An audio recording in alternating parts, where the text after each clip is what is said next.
Hey everyone, welcome. My name is Paul. I'm from Relio Labs. We're an influencer marketing platform. Today I have Tom from the Influencer Marketer on the line, and we're going to talk about B2B influencer marketing. Tom, if you wouldn't mind, I'd love to have you introduce yourself. Sure. Well, first of all, thanks for having me on. I really appreciate it. Yeah. I am a longtime influencer marketer. I come from a PR background, but about 2008, 2009, I made the transition into doing nothing but influencer marketing, and I've been doing it ever since. I've worked with a lot of big brands, HP, Dell, ProFlowers, and a whole bunch of other ones, on both B2B influencer marketing programs and B2C. So I span both worlds, where these days a lot of people seem to focus on one or the other, especially the B2C, because that's where a lot of the immediate need seems to be. But today we're going to be talking about, my understanding, something a little bit different on the B2B side. So I'm really excited to do that. Yeah, me too. I think for a lot of people, B2B has been a tough nut to crack for influencers, just because things like sales cycles and stuff like that. So I'm really excited to get your perspective on it, based on your history and experience. So the first kind of high level question I have is does influencer marketing work for B2B companies? So maybe you could talk about that. Sure. It absolutely. The short answer is yes. It totally works for B2B companies, and it doesn't matter whether you're doing something really complicated like you might be doing in technology, or whether it's something a lot more simple like heavy machinery. The whole idea is, though, that you gotta think of it strategically. So with a B2B company, because of the nature of, as you mentioned before, the sales cycle being a longer one, you've got to think about the program that you want to set up and structure it so that it matches that longer sales cycle, so that it almost parallels it. Because nobody makes a decision on millions of dollars worth of technology equipment or heavy machinery or whatever it is that you're doing like that. I mean, nobody does it off of an Instagram post or some photos or some tweets. It's a very well logical, thought out decision. Right. And usually it's got a lot of evidence to back up the decision, because the person making the decision, their job is on the line, and they're not going to make light of something like that. So, right. The other thing is that with any B2B purchase, it's a purchase that's usually going to last for years. So if you're buying some of that kind of thing, you're going to be using it for years to come, and you want to make sure that you're buying the right thing that's got the right service contract behind it, and that you're going to be essentially a partner with them. So you've got to. Those are the things that they're basically got to keep in mind when you're looking at B2B and influencer marketing. Right. Yeah.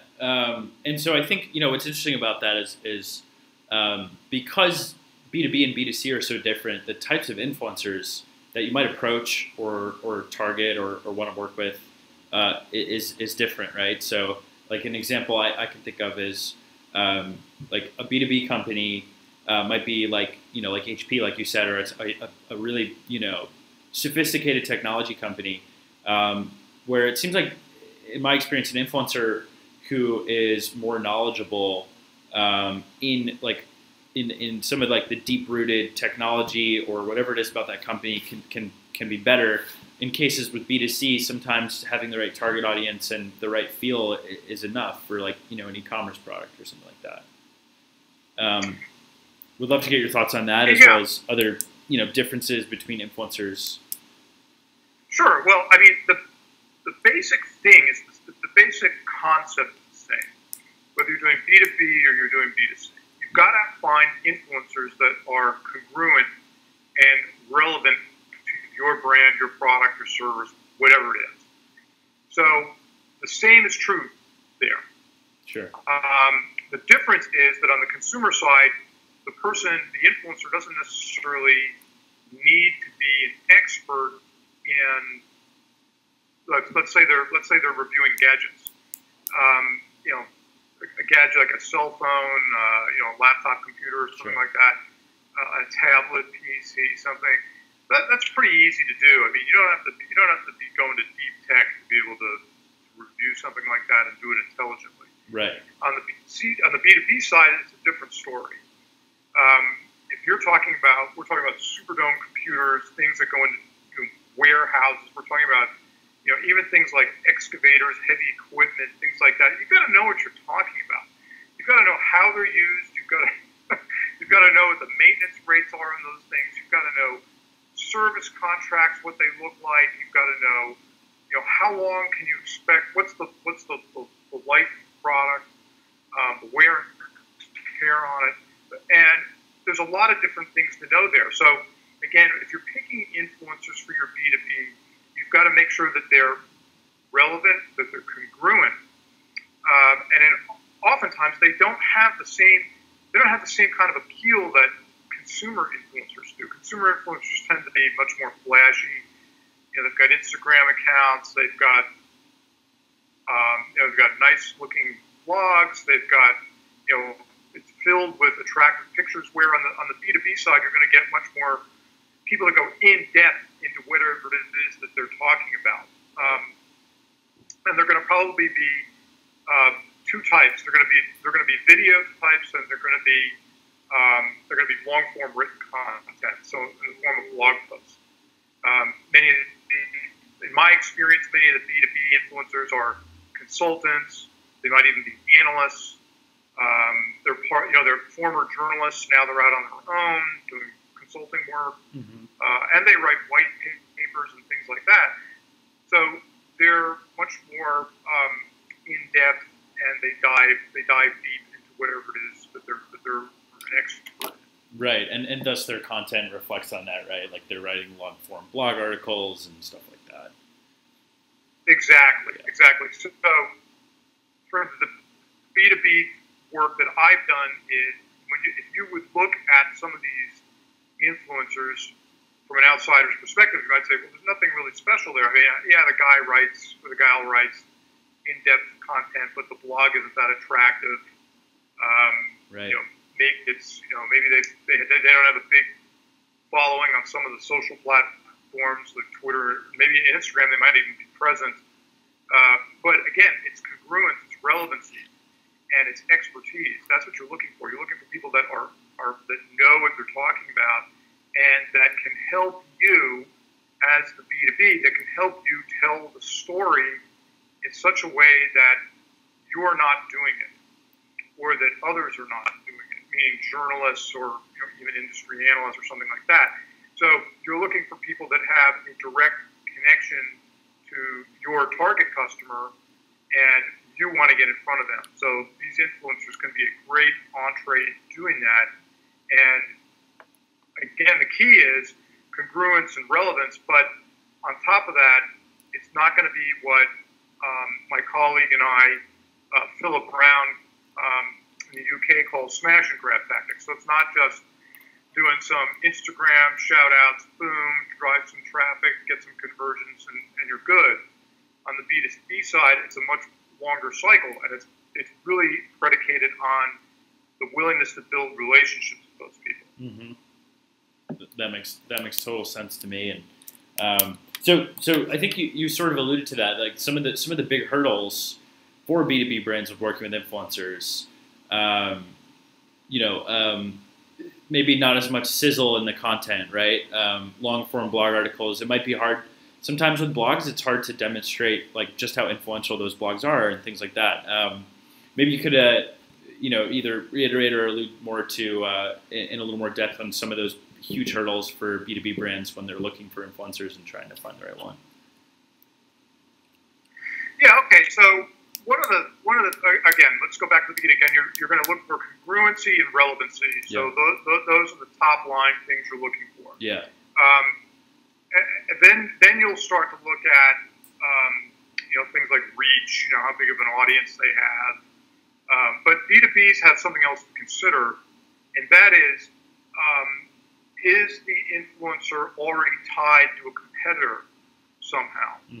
At first blush, when you're looking at some B2B influencers, it might not be readily apparent, but they might work for a competitor. They might be, with a partner company to a competitor, things like that. So you're going to need to really do some close research on your influencers and make sure that those ties do not exist, because you obviously can't work. Somebody who's going to be talking about HP can't. You obviously don't. you can't work with an influencer that's tied to Dell. Very closely. Right. That might even be consulting for them or something. I mean, you've got to find people that are independent and are, like I said, not tied to any particular competitor, and that are open to talking to you. So, again, when I said the word relationships earlier, I really, really mean it. When you're opening a dialogue with a B2B influencer, think of it as, you're trying to develop a friendship with that person, and you're trying to develop a long-term, ongoing conversation with them, because you have a lot of information that you'd probably like to convey to them, and at the same time, that influencer is going to have certain opinions about the space that you're in and where your company fits within it, and those two things might not necessarily match all the time, but that's okay. Right. Because that perspective they give you can be really, really valuable. And, I found that is sometimes some of the best gold that you can mine from influencer marketing is once you develop some trust with some influencers, you could build what I like to call a brain trust of people that you know and trust. They know and trust you, and they will readily give you information about what's going on in the marketplace, right, which your focus groups might not give you, which you're not going to glean from, just talking to your customers directly, because they're not always going to tell you everything. But these people who are operating in that sort of gray area between you and your customers, they often know what the pain points are, because being an influencer, part of it is they answer questions from their audience. Yeah. So the audience will get to them and ask, well, what do you think is the best avenue to take with this particular type of product or something? Should I look at this? Should I look at that? Which one is better? And these guys and gals, they answer that all the time. So once you build up the trust, then you can start to learn from them what the hell's really going on in the marketplace there, and how can you fill that need? Yeah, that's a great point, and that's something I think rings true in B2C as well. There's a lot of opportunity, and we'll tell our clients all the time to pay attention to the comments and things that influencers are saying, because they are an extension of your customer base, and there's lots of valuable feedback in that if you pay close enough attention. Oh yeah, I mean on the B2C, you make a really good point there, Paul. The B2C side, this is the same. It's the same thing.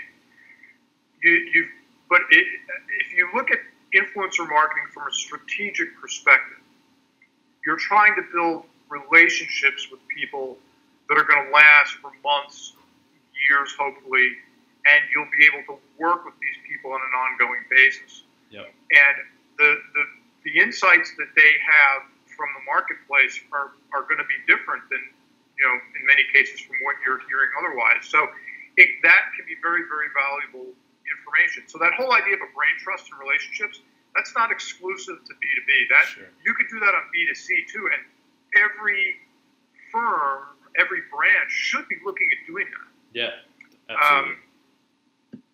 Yeah. Go ahead. I'm sorry. No, you're fine.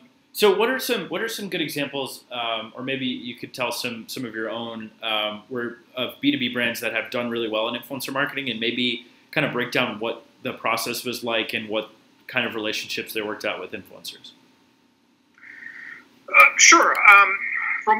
Some of it I can't disclose because it's proprietary. Of course. But I can give you some broad strokes. That would be great. And maybe we could dive a little deeper into some of the strokes depending upon which ones you like. Essentially, some of the companies that I think are doing some of the best work in the B2B space are in the technology industry. Mm-hmm. These are companies that are forward-thinking. They understand, obviously they understand the technology. They understand social media. They embrace social media very early on, and they've helped to promote many of the influencers out there that likewise jumped onto these platforms and started to build audiences. So I worked with HP Enterprise for many years. I helped them build and structure their influencer marketing platform, their program, which is still ongoing to this day. I don't have anything to do with it anymore, but I still talk to people over there. The key element is understanding what you want to do from the very beginning. So what is your objective with putting together an influencer marketing program? Why are you doing it? And on top of that, once you understand that, what do you want to get out of it? Well, what else are you doing in the marketing, in terms of your marketing? And influencer marketing is really, it should be something that's in sync with your other marketing initiatives. It's an initiative within multiple initiatives. So it shouldn't be just looked at as being some sort of, redheaded stepchild or something. I mean, it shouldn't be like, just some sort of island out here. You're doing some influencer marketing to say that you're doing it.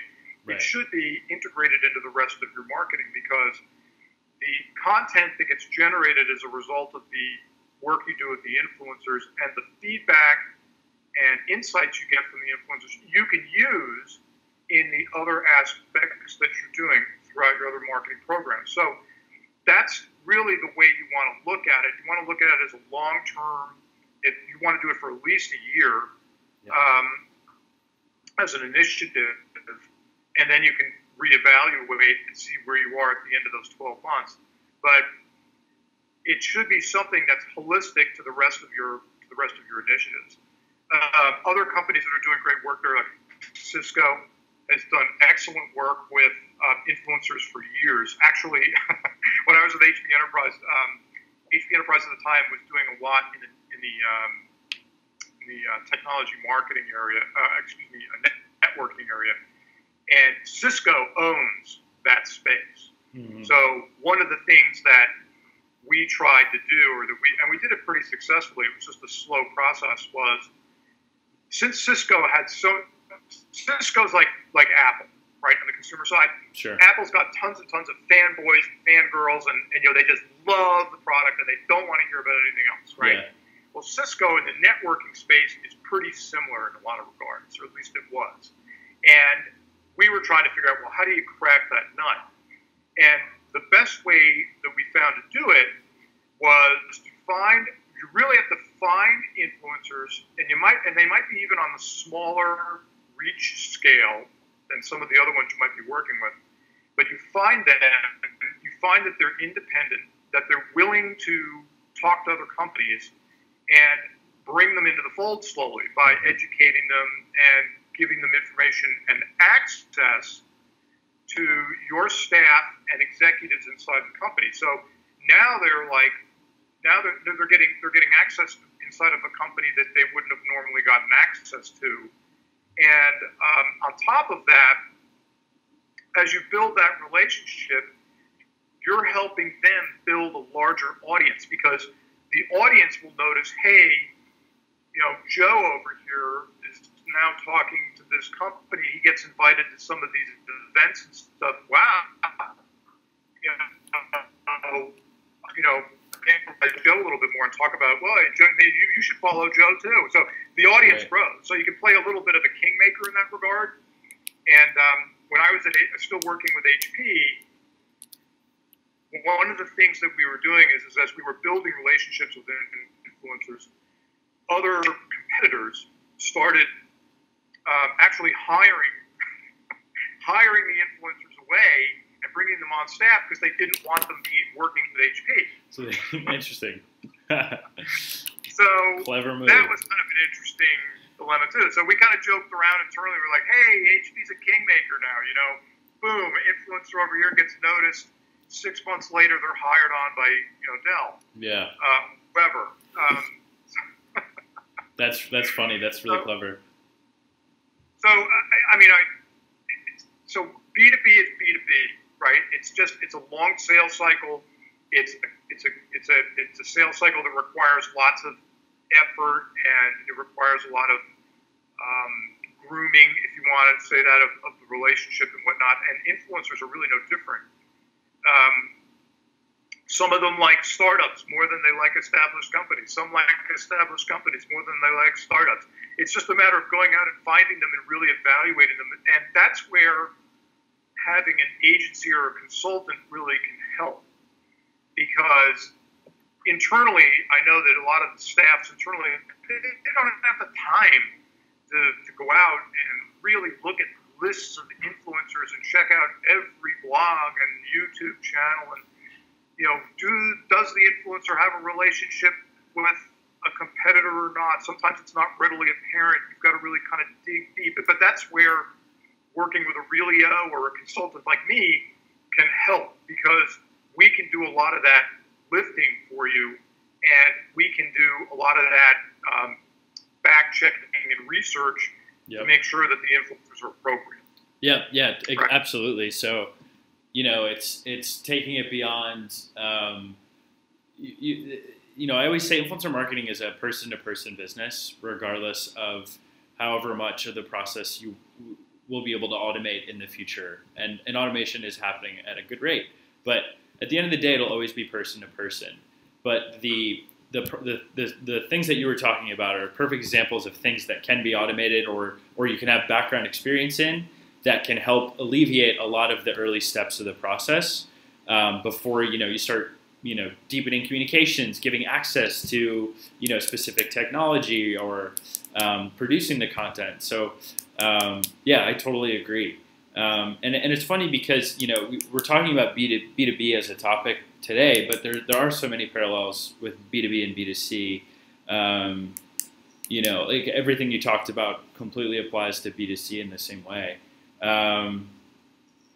In your experience, is ROI measured differently for B2B than it is in B2C? I know every client or brand has a little different measure of what ROI is, but we'd be curious to hear if in your experience B2B differs.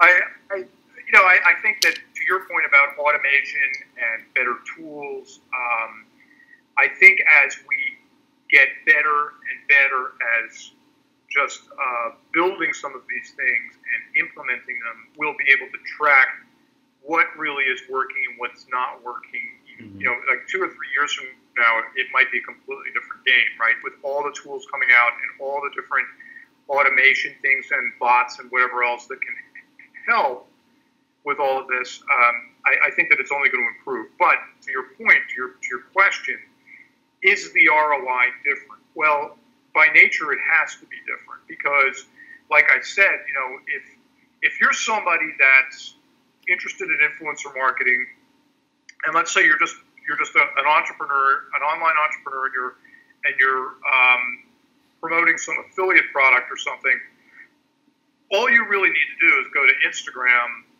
buy some shout outs from some relevant influencers there so that they drive traffic to your offer and so that converts. You can measure that. Yeah. If you're a consumer brand, you can measure how the click-throughs are coming through, the traffic, the click-throughs, the purchases. You can measure all of that, and you should be able to see where it's all coming from and who's driving most of it. Right. Now, on the B2B side, that's going to be different because nobody buys, like I said, like $1 million worth of equipment on a whim, right? If they do, they're not going to be around long. Right. So, so it's a considered purchase. So it's really a little bit different in terms of measuring the ROI because you're looking at sort of grooming, you're attracting and then grooming your customers through your influencers to come and make a purchase with you. And it's not going to be the same process. Now, I guess that if you are doing a good job at querying your customers about how they're learning about your firm, how they're learning about the products, the services that they're buying from you, that is, you'd really certainly want to do that, because that can tell you which influencers are the ones that they're listening to. Now, even then, it might not be the influencer directly that's driving the purchase. Right. It could be your sales staff that's doing it. But if you're doing a good job of getting those influencers to create content for you that talks about you in a positive light, you can take that content and repurpose it throughout your entire sales channel, which you should be doing.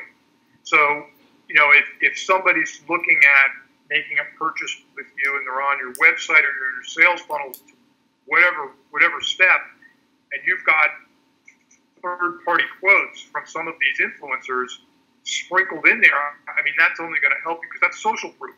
Yeah. That social proof is valuable to you, whether you're doing consumer stuff or whether you're doing B2B stuff. So those are influential people. You should be leveraging that content and those quotes to your advantage. So if you're not doing that, make sure you start doing that, because you're leaving a lot on the table. Yeah.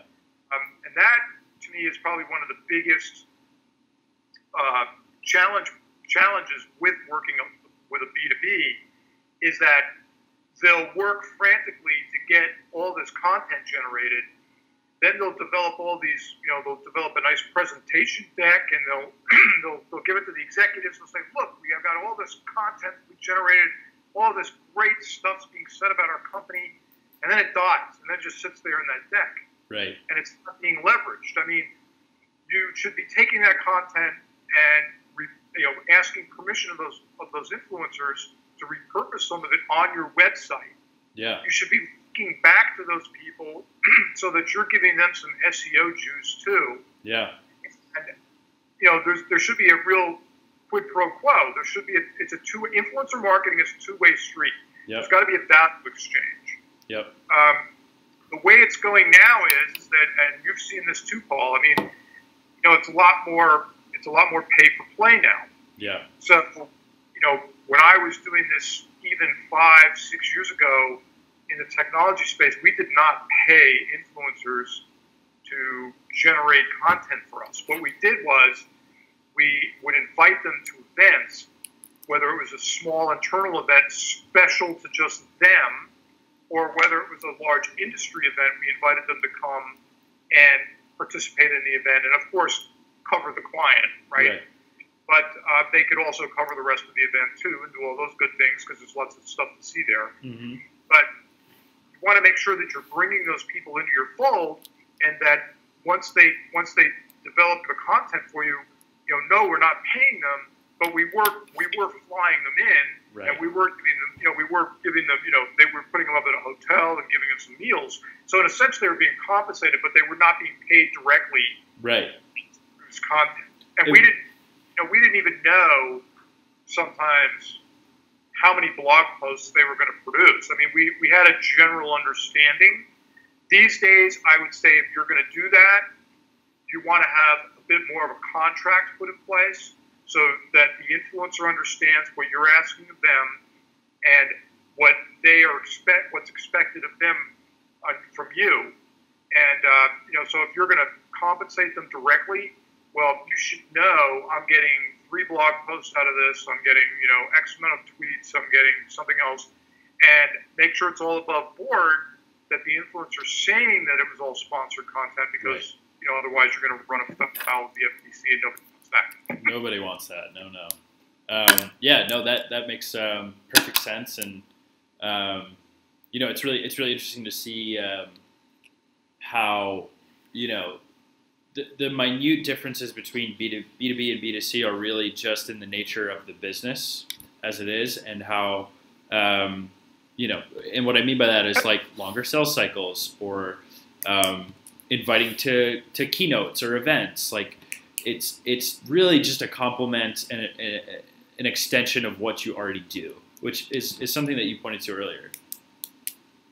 Yeah, it's something you're already doing. So if you're any B2B company is probably inviting preferred customers in, partner companies in, analysts, journalists, things like that. You're already doing that.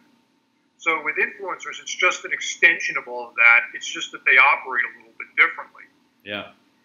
And how they operate is, again, a little bit of a learning curve, but that's where working with an agency or a consultant can really, because people like you at Relio and people like me have done a lot of this before, and it's really just a matter of knowing how to walk the dog, so to speak, right? And it just makes it easier. So working with an agency or a consultant or something like that is just a way to scale things so that you can get to it faster. Because if you're trying to learn all this on your own, you can certainly do it internally on your own. But it's gonna take a lot of time, and you're gonna trip up a bunch right before you start to really run. And why do that? You don't have to. Right. Great. Well, Tom, I have no more questions for you. You're off the hook. No, it's been... Hey man, I could go all day about this stuff. Yeah, no, me too. But meetings and whatever comes next. Well, I appreciate you taking the time. Would love to maybe if you could just share how people can find you and where people can find you, and then we'll kind of wrap it up. Yeah, sure. You can find me online. I have a website called theinfluencemarketer.com. That's my general website. I have a blog on there and a bunch of resources there as well. But I'm also on Facebook. You can find me there as well. I run a Facebook group, which is free. It's called Influencer Marketing for Badasses. And inside there, I talk about all different things about influencer marketing trends, where it's going, how to do things, how to find influencers, all that kind of good stuff. And then you can find me on LinkedIn too, just under my name, Tom Augenthaler, and you'll find me there as well. So sounds great. Thanks, Tom. I appreciate you taking the time. Thanks, Paul. Stay in touch. Yeah, have a good one.